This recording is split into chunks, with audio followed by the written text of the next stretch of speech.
हरे कृष्णा। तो आज हम सुनेंगे माता सीता की नित्यनेम की कथा। ये कहानी सीता माता कहती थी और श्री राम इसे सुना करते थे।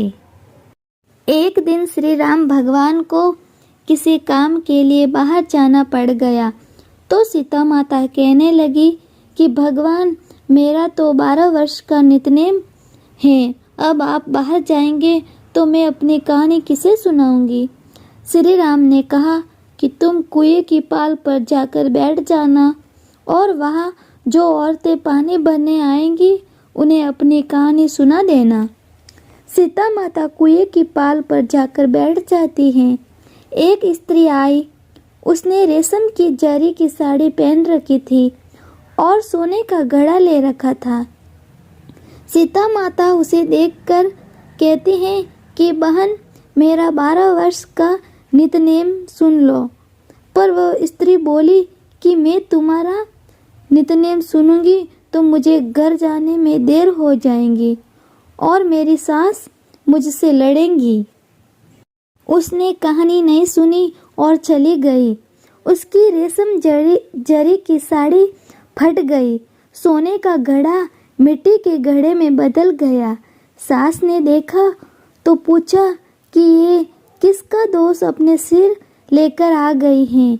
बहू ने कहा कि कुएं पर एक औरत बैठी थी, उसने कहानी सुनने के लिए कहा, लेकिन मैंने सुनी नहीं जिसका ये फल मिला। बहू की बात सुनकर अगले दिन वही साड़ी और घड़ा लेकर सास कुएं की पाल पर गई। सास को वही माता सीता बैठी मिली तो माता सीता ने कहा कि बहन, मेरी कहानी सुन लीजिए। सास बोली कि एक बार छोड़, मैं 100 बार कहानी सुन लूंगी। राम आए, लक्ष्मण आए, देश के पुजारी आए, नित्य नाम का नियम लाए। आओ राम, बैठो राम, तपी रसोई जिमो राम, माखन मिश्री खाओ राम, दूध बतासा पियो राम, सूत के पल को मोठो राम, साल दुसल्ला पोठो राम, साल का दुसल्ला ओढ़ो राम, जब बोलो जब राम ही राम, राम सवारे सबके काम, खाली घर भंडार भरेंगे, सबका बेड़ा पार करेंगे, श्री राम जय जय राम। सास बोली कि बहन, कहानी तो बहुत अच्छी लगी। कहानी सुनकर सास घर चली गई तो उसकी साड़ी फिर से रेशम जरी की बन गई, मिट्टी का घड़ा फिर सोने के घड़े में बदल गया। बहू कहने लगी कि सासू माँ, आपने तो ये सब कैसे किया है। सास ने कहा कि बहू, तू दोष लगा के आई थी और मैं अब दोष उतार कर आ रही हूँ। बहू ने फिर पूछा कि वो कुएं वाली स्त्री कौन है। सास बोली कि वे सीता माता थी, वे पुराने से नया कर देती हैं, खाली घर में भंडार भर देती हैं, वह लक्ष्मी का वास घर में कर देती हैं, आदमी की जो भी इच्छा हो उसे पूरा कर देती हैं। बहू बोली कि ऐसी कहानी मुझे भी सुना दो। सास बोली कि ठीक है, तुम भी सुनो, और सास ने कहानी शुरू की। राम आए, लक्ष्मण आए, देश के पुजारी आए, नित्य नेम का नेम लाए।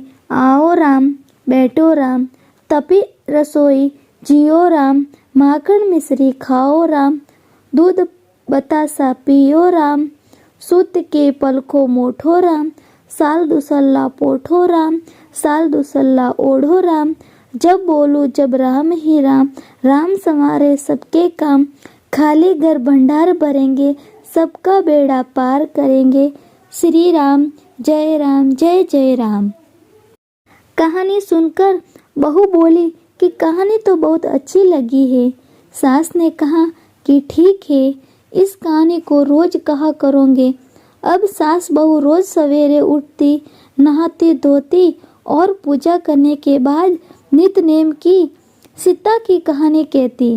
एक दिन उनके यहाँ एक पड़ोसन की औरत आई और बोली कि बहन, जरा सी आँच देना। तो वह बोली कि आज तो अभी हमने जलाई ही नहीं है। पड़ोसन ने कहा कि तुम सुबह 4 बजे से उठकर क्या कर रही हो।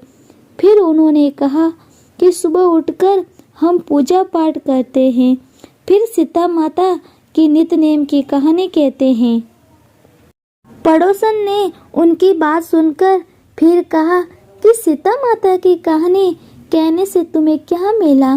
वे बोली कि इनकी कहानी कहने से घर में भंडार भर जाते हैं, सारे काम सिद्ध होते हैं, मन की इच्छा भी पूरी होती है। पड़ोसन कहती हैं कि बहन, ऐसी कहानी तो मुझे भी सुना दो। फिर वह बोली कि ठीक है, तुम भी ये कहानी सुन लो। राम आए, लक्ष्मण आए, देश के पुजारी आए, नित्य नेम का नेम लाए। आओ राम, बैठो राम, तपी रसोई जियो राम, माखन मिश्री खाओ राम, दूध बतासा पियो राम, सूत के पलखो मोठो राम, साल दुसल्ला पोठो राम, साल दुसल्ला ओढ़ो राम, जब बोलूं जब राम ही राम, राम सवारे सबके काम, खाली घर भंडार भरेंगे, सबका बेड़ा पार करेंगे, श्री राम जय जय राम। सारी कहानी सुनने के बाद पड़ोसन कहने लगी कि बहन, कहानी तो मुझे बहुत अच्छी लगी है। अब वह पड़ोसन भी नित्य-नेम सीता माता की कहानी कहने लगी। कहानी कहने से सीता माता ने पड़ोसन के भी भंडार भर दिए। अब तो पूरे मोहल्ले में नित्य-नेम की कथा चल पड़ी। हर किसी की मनोकामना पूरी होने लगी। हे सीता माता, जैसे आपने उनके भंडार भरे, वैसे ही आप हमारे भी भंडार भरना, कहानी सुनने वाले के भी और कहानी कहने वाले के भी। बोलो सियावर रामचंद्र भगवान की जय।